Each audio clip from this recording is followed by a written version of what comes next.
What's up, Laker Nation, and welcome into episode 12 of the Lake Show Flow. I'm Gio with my co-host Joe. What's up, y'all? So if you're new to the channel, we did appreciate the support on the last video. It was our biggest one yet, but we do need some more feedback. We'd appreciate that because we want to know that we're doing okay, obviously. We feel like we are, but it would be nice to just hear it from you guys, get some more likes, more dislikes, just more activity in general because yeah, we do a lot for these videos. Yeah, because it does take a lot, like I said, for you guys, it is a 20-minute video, 25-minute, but on this side, it's notes, watching games, things like that, so any little support helps because it does mean a lot, trust me. Like, we got 4 new subscribers and it was awesome. I got 4 different phone calls today because of those 4 different subscribers. So we get excited. We do appreciate it, but even if it's negative, let us know what we could do better. We just appreciate everything. We're a young channel. We just need any guidance that we could get from the viewers, Yeah, like if you click on and you leave after a few minutes, tell us why you left, so we could just know. But yes, so tonight the Lakers in the first game without AD, they beat the Timberwolves 112-104. Pretty much still keeping their record good on the road. And in this game, key performers for LA, we had LeBron James, 30 points, 13 rebounds, 7 assists. Marc Gasol with a big 11, 5 rebounds, 1 assist. Dennis Schroeder really shined in this one, 24 points, only 3 assists, only 1 rebound. Kyle Kuzma, who I did want to see a lot of this game, we'll get into that later, but he had 7 points, 1 assist, and 4 rebounds. KCP, 7 points, 3 rebounds. And off the bench, you had Montrezl with 17 points, 6 rebounds, and 3 assists. And for the Timberwolves, we had Anthony Edwards with 28 points, 7 rebounds, and 5 assists. You had Karl-Anthony Towns with 15 points, 6 rebounds, and 4 assists.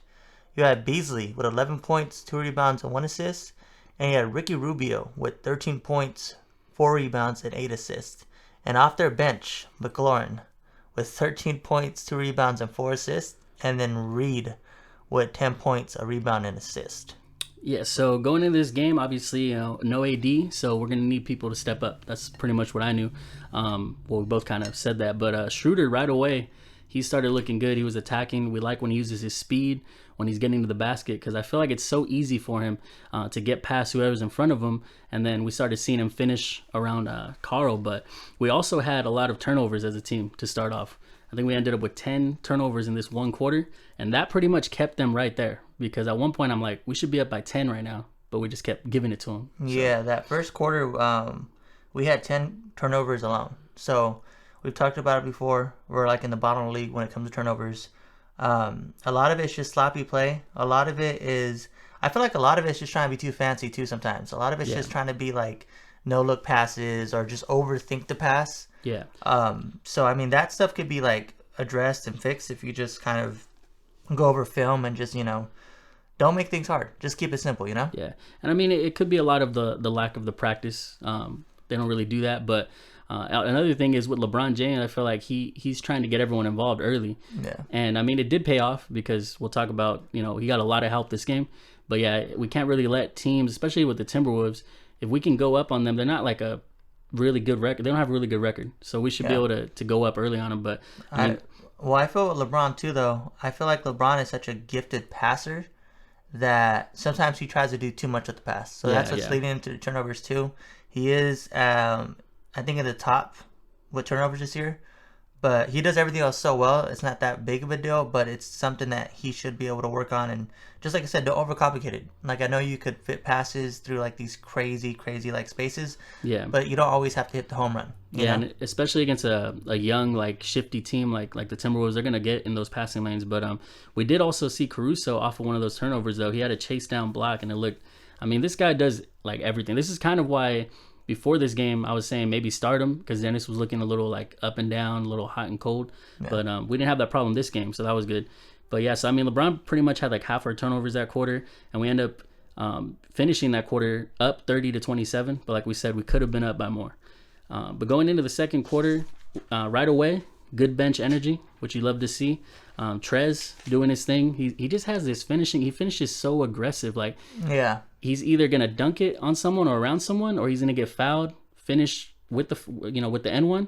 Yeah. But yeah, I love the way Trez plays. Yeah, he definitely attacks the basket. He is that energy guy that we kind of need. he's part of that like bench unit that brings in the energy. But what he also does for a big man is, I think it's part of because he's so small too. He runs the floor good, like on transition. He gets down to the floor real easy. We saw LeBron do a couple of lobs over the top, which I think I don't really like with him because he's shorter than AD, so it's a little bit harder. But he gets so much fast break dunks that it's good to have him out there with LeBron or someone that could like push the pace, you know? So I like that he had a good quarter. And then LeBron kind of went silent, but I feel like at this point, a lot of the people were getting involved. Marc Gasol had a 3. You know, Morris had a 3. Yeah. Dennis was attacking. And then KCP had a basket, you know? So, I mean, Kuz had a basket also. But everyone else was pretty much getting involved. So LeBron didn't have to do too much. On the other end, though, you know, Karl-Anthony Towns was kind of slow. I mean, that first half, he had, I think, like a total of like 13 or something like that. So for him, that's kind of a slow. Yeah. He is coming back from being off the COVID list and all that. So he kind of was on a minute restriction tonight, which probably helped out, you know, and D'Lo's out too. So so he didn't really have his primary like playmaker. Yeah, so let's not get it twisted either. It's not like we beat down the full strength Minnesota Timberwolves, and we barely won too. So we kind of got lucky coming off of that AD injury, that we didn't have to go right into like the Nets or, you know, later on we played the Jazz. But against the Timberwolves, we did our thing. The biggest thing that we started noticing right here already was we went on this drought, and the problem is you started calling it out, is these lineups that we throw in. And it's not even just that we're throwing in these weird, I don't know if he's experimenting, Vogel, or I just keep asking myself, what did Kuz do to deserve like this weird, like it's like he ends with overall good minutes, but he doesn't get the valuable minutes that we want to see him in, especially with AD out. Like you need Kuz. The whole theme of our video last time was like Kuz deserves, this is his time. You know? Yeah, it's like almost Vogel's holding him back at this point. I feel like Vogel, I don't know, like we talked about before, Vogel, I think, wants to be smarter than what he is. He doesn't have to be, because when we had that lineup in that we don't like, which is pretty much, it's Caruso, Wesley Matthews, Morris, Trez will be in there, and then sometimes they'll have like KCP. Yeah. Like basically, they have no one on the floor that could create their own shot. Yeah. All those guys are either need like screen set up for them, or they're 3-point shooters, but no one could like actually get into the paint or create something from like Dennis or LeBron. Yeah. You know, so when we run that lineup, we basically had 0 points for 3 minutes, you know? And then as soon as Kuz came back in the game, LeBron came back in the game, we went on a 13-4 run. Yeah. So you would think, though, seeing that happen, you would think we'd see the change in the third and fourth. Yeah. But we pretty much, this was the theme of the game. And I was thinking, is this Vogel just experimenting to see what we have while AD's out, or is he just kind of dumb? You know, like I don't know what's up with Vogel. Like, and I'm kind of getting like upset with Vogel at this point, but that's just me. I mean, at one point you said you don't mind getting rid of him. When you have LeBron, you don't need the greatest coach in the world. Yeah, you know? It's true. I don't. But I feel like he is a good defensive coach. Like I think he does. He does have. I mean, we could laugh, but we're still the top defense. I mean, I don't know. It's a lie. It's a conspiracy. It is a little cleaned up by the fact that we haven't played the hardest schedule, right? Yeah. And then obviously we don't have paint protection, but that's just not having the body. I feel like last year he showed that with the right players, he can coach them and maximize, you know, what they do on the floor. But but he is still just the coach. But I feel like anyone can be great when they have good players. Look at Steve Kerr with Golden State. Yeah, I mean, I feel everyone was raving about Steve Kerr when he had all those guys, but now it's like, ain't nobody talking about Steve Kerr. I mean, even Eric Spoelstra. I mean, nah, they went to the. I guess Spoelstra. You know, we'll leave him out of there. I kind of said his name too fast. But he did have a drought though for a while. He did. And but Doc Rivers. You know, I feel like Doc Rivers, when he had like that Celtics team, you know, he was good. I feel like he is starting to show more of his coaching with the Sixers though, because they didn't really change the roster too much, but he's good. Point is though, you know, Vogel. Having LeBron and AD helps make you look smart. But like I said, there's little things that we've been talking about with the lineups. THT gets no minutes.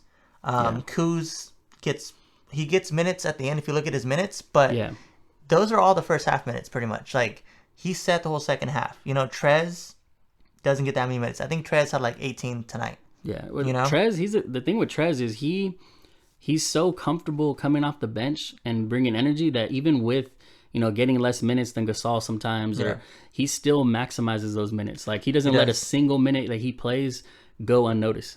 So he does a lot in his minutes, but Marc Gasol, though, he's looking better and better every game. But yeah, like I said, the trade deadline's coming up. yeah. But Hopefully he's motivated not just because of the trade deadline, and yeah, then once it passes, he just goes back. Maybe he was playing himself into shape. You never know. I mean, he moved to LA. maybe. He had a few months to kind of just. He didn't really have months to play himself into shape or get chemistry going or like really understand. I mean, chemistry could be a thing too. But I mean, the effort's there. Like I said, Yeah, I'm saying now, like, yeah, hopefully it's not just the trade deadline. the trade deadline, but you still got to think about the buyout market too, because after the trade deadline, people get bought out and he could still pick someone up. So I don't know what it is. Maybe he just wants to make sure that no one gets signed either off the buyout market. But he's playing way better. He's hitting some threes, and on the other side that kept them in, they had threes. You had Beasley with 3. Yeah. What a 3? You had Josh Okogie, yeah. with 2 threes, and then Reed had 3 baskets and a free throw. Reed, he kind of reminded me of kind of the energy that Trez brings. He's like their energy guy. So yeah. So Reed was doing his thing, and then Towns had his 3 baskets. He was kind of slow in that quarter, But overall, pretty good quarter for both sides. The turnovers, we already at 12 in the first half. So we kind of cleaned it up after that first quarter. Yeah, because we had 10 in the first quarter. Yeah, and I mean, yeah, we still keep a 1-point lead, 57-56, and yeah, so we pretty much, what I noticed too in that half was just the next man up mentality was there, and everyone was kind of like pitching in. So going into the third quarter, Schroeder continuing to attack, which is good because, like I said, I mean, he can get in there so fast. And he was finishing around Karl Anthony Towns, which we did say he's playing himself back into, game shape, but it was still impressive because it's still a big body to have to work around and get those reverses and stuff like that. Marc Gasol hit another hop and pop 3, so that felt good. He had a 3. He had some blocks. The thing about Marc though that was kind of screwing him over, I think. Instead of trying to get more blocks, he kept trying to swipe for the ball. He was putting his hands down instead of up. Yeah, and pretty much people were just getting floaters and around it. So he kind of corrected that a little bit on some plays, but if he just cleans that up, I mean, I feel like he could be serviceable. That's all we need him to be. Just be serviceable. I still think. Just to be safe, though, we should still, obviously, we'd be selling ourselves short to not explore the buyouts. And we definitely need to talk and explore that, But basically, in that quarter, we got help. Like, LeBron was kind of quiet. He only had 2 baskets. You had Trez with a basket. Alex Caruso hit some 3. Morris had a 3. And then Dennis, stepped up. But on the other side, Anthony Edwards started coming alive. Yeah, he started looking like the guy that they drafted him to be, that number 1 overall pick. And I mean, honestly, if you take a step back, because we do talk about our team more, but you take a step back and look at Minnesota, I just kept saying they got so many young players. They do. To have for their future, they still got D'Lo, they got Edwards, they got Cat when he finally gets, obviously mentally a lot of stuff he's got to, get back into. But I mean, they got a good team. They do. So yeah, I mean, we finally saw KC 3, even though he hasn't looked like it. He hits 1 out of, I think he only hit 1 out of like 6 or 7 threes. Yeah, he had like 6 threes in the corner. But same spot too, yeah. Yeah. It's so weird though because he's still shooting a high percentage. I think most of that's from that 7-10 game that he had. Too, yeah. When you shoot 70% and knock down 7, it's gonna inflate your numbers a little bit. So but I mean, KCP once again is getting so many minutes. Yeah, when he's off like that, I know we've seen it. I think the coaching staff, they know that he can do it. Yeah. He did it all playoffs last year, but I don't know. I think you just got to be realistic right now. Where he's at right now, you put in THT. Yeah. Like, or Kuz or Alex, like these minutes that he's doing, because sometimes he ends up with like almost 30 something minutes, with like 3 points. With 3 points, those are just minutes that you don't need to give him. I mean, I'm not saying just cut him completely because he does have potential. Yeah, but it's almost like the Wesley situation. Yeah, when he came back, he started playing better. Yeah, but even Wesley and Morris, they were in this game too. I think that, I don't know. Like I said, I mean, Vogel seems to be riding these older guys, and every time he rides these older guys, once again in this quarter, we had 0 points in 3 minutes. Another run, 0 in 3 minutes, which is crazy. We had 2 of those runs in one game. Yeah, and with that lineup you mentioned earlier, like you said, no ball handler. But in the beginning, when THT came in the first, I was noticing he was making some good passes. So if you really want to ride out that lineup, throw someone in like him that can actually get to the basket, feed off to other people. But we didn't see that, so we end up still leading that quarter 86-84. So it's still a close game. Like Minnesota was right there, and we needed to get to closing. And LeBron started that in the fourth quarter. He started attacking a lot, and he started off with this quarter attacking. Like I said, Trez. I feel like Trez, man, like we already said he doesn't waste any minutes that he plays, but he was making the most out of this opportunity because without AD, he's gonna have a chance. So. Yeah, he definitely has a chance. Tonight, Mark played more minutes than he did, but there's gonna be games where Trez is gonna get his time, and tonight played good defense too, had a good block, and got to the free throw line, made his free throws, which is important, Yeah. But Wesley and Morris had two. They both had a 3, which.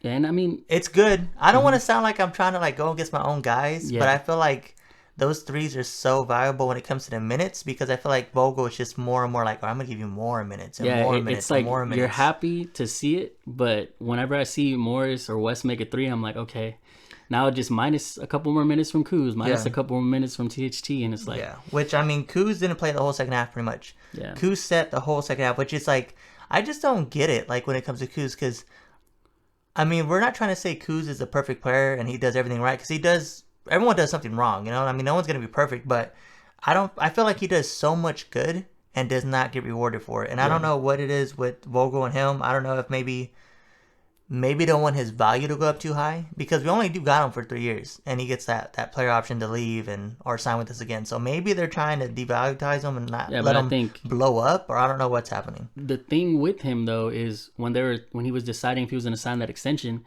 he said he wants to see what Vogel sees for his future, in the lineup. So if anything, if they think that that's going to help, it's probably going to hurt it more. But yeah, it makes no sense. Like I said, in the playoffs, you want to run. I told you this earlier. I want to run with the young legs. I don't want to run with the old legs. So it's just like that veteran coach mentality. Yeah, you're not giving these guys confidence, which they need, But this game started to get close for a bit because once again Edwards heated up. Edwards had 3 threes in that fourth quarter and 2 field goals. So he started going off, and at one point they brought it to like 4, I think. At one point. Yeah, and what finally kind of slowed down Edwards was LeBron getting into that, getting in front of him and getting that charge. Yeah. And he started missing after that. And I don't know. I mean, I don't know if it's just because of that, but I mean, he just started. He kind of just wanted to win the game for them, so he was taking aggressive shots. But yeah, maybe throw off his rhythm, But that whole fourth quarter, I mean, we did go on an 11-0 run. Things started to click eventually. Like I said, I mean, Morris and Wesley were actually playing good. Mark had a big 3-2 down the stretch and the corner. So, and Kuz got a second chance point. That was big too, because at the end we had missed. LeBron had missed, so they were gonna have a chance to cut it. We're up by 5 at the time. He gets the rebound, he puts it back, and we go up by 7. Yeah. So just little things. And like I said, I mean, hopefully, because moving forward, obviously Anthony Davis isn't gonna be playing for a few weeks, maybe a month, whatever the case is. I'd keep him out like 2 months, to be honest. Yeah, because I don't really care about seating at this point. If there's not going to be any fans, it doesn't matter where you play. Yeah. Who cares? That's true. I mean, Toronto's over there playing. I barely heard this today, but they're playing in Florida. Tampa. Yeah, So, I mean, home court's just weird right now. Anyway, yeah, it doesn't make no sense if there's no fans. But even if there isn't no fans, I'm so confident in our team that I don't care where we play. Like, I feel like the Lakers are going to do fine. It don't matter what arena we're in. Yeah. Especially, we have, we're one of the teams besides the Heat that have the most experience playing with no fans and with no home court advantage. So I think that'll help us. But I mean, this, like we said, the main thing is we did pull out the win. It was good to see people step up, but I think going forward, we need more Kuz, more THT, and also forgot to mention is with Dennis, there were so many times in this game. It's like, why is he on the bench? He started off so hot, dude, and basically the same thing in the second half. Dennis set pretty much the whole second half. So I don't know. Once again, coaching, like. You don't need Wesley out there. Play Dennis or Morris. Take Morris out. One of those two guys, cut their minutes, because Dennis, like I said, moving forward, we talked about having a reliable 3. If Dennis could have a stretch of games while Anthony Davis is out and get his confidence back and be like, okay, I can score, that's important for the long-term picture. Yeah, because we talked about this a few videos back too, about how maybe Dennis is kind of hesitant, to take some shots away from LeBron and AD. So maybe that's why he doesn't attack as much. Yeah. But if he does, I feel like all it's going to do is help those guys anyways. Yeah. But, I mean, LeBron closed this one out. Good. A lot of good plays from him. We got our turnovers down. We had 10 in the first quarter and only 8 the rest of the game. So, I mean. Which is still high, though. 18 turnovers is still bad. You don't want to be over, I say over 12 is bad, Yeah, but we're on pace for 40 turnovers, So we kind of. It's true. We kind of cleaned it up, but. I mean, it's still bad. We've been a sloppy team all year. Yeah, we need to fix that. Basically, we need to fix our turnovers. and the bottom in 3-point percentage too. What they told us tonight in Yeah. the game. So we need to fix the shooting from outside because This game we shot a little better, but we did, but we it's need still to fix that. because teams they shoot such a high volume against us on threes. Like every team we play shoots like so many threes, and they're gonna make enough of those. But yet we're number one in defense. It's Everyone makes their threes and paint points against us, and we're number one in defense. I just don't get it, bro. But just the league is just so bad this year, I guess. I don't know, but these little things, like I said, when it comes to 3-point percentage, turnovers, rebounds, all these little things, the hard teams are gonna beat us, like the bigger teams. Like we still haven't faced anyone hard. Like, and we do have the Brooklyn Nets on Thursday, and they might not even be at full strength. If Kyrie doesn't play, KD might not even play. Yeah, if Kyrie doesn't play and KD don't play, I don't even consider that a game to look for to be crazy. But if Kyrie sits, I still don't even. Well, I don't know. Anthony Davis is out, so I mean, kind of cancels. It cancels each other out, but it'd be nice to see the way we are right now. Yeah, I want to see both teams at full strength. But like I said, we have not had hard opponents except for Milwaukee, Philadelphia, the Clippers, and then twice. Denver. Yeah. And that's pretty much it. Yeah. Minnesota could have been a hard one if they would have been healthy, but they weren't healthy. So we pretty much played 4 hard teams in our first. What are we in, like our 30th game or something like that? Yeah, it was game number 29 tonight. 29. So we do still have the best road record 13-3. But like we said, the schedule helps with that. But yeah, I mean, not too much to complain about, but enough to really look at for the next game. Yeah, we definitely need to improve. If you're a Laker fan and you think that we're in championship form, then you're mistaken because we're not in championship form. And if the Lakers think they're in championship form too, they're mistaken too. They have so much still to clean up, and we just need to get it together. The All-Star break is coming up. I think it's March 1st or something like that. Yeah, they get a whole week off. Week off. So in that week, if I was LeBron, I would tell everyone, you take tape home, watch tape, see what we're doing wrong. They should practice, man. Practice, or maybe do some Skype calls where they all watch tape on Skype and be like, look, this is where we need to be. This is where I need you to be. Just sit down because this is probably going to be, other than the off season, the longest break they're going to have all year. Yeah. So I mean. For sure, especially with all these like back-to-back games almost. So yeah, we'll see what happens going forward. We do got the Brooklyn Nets on Thursday. It's going to be interesting. It's going to be a fun game to watch. But yeah, so this will do it for episode 12 of the Lake Show Flow. Remember, if you're new here, we do appreciate feedback. The last video did really good, our best video yet. Yeah. But we do want to interact with you guys. More likes too, and remember, the likes help us out. So they do. Yeah. But yeah, thank you guys for the support, and remember to follow us on Twitter at Lake Show Flow, and we'll see you guys in the next one. Be safe, Laker Nation.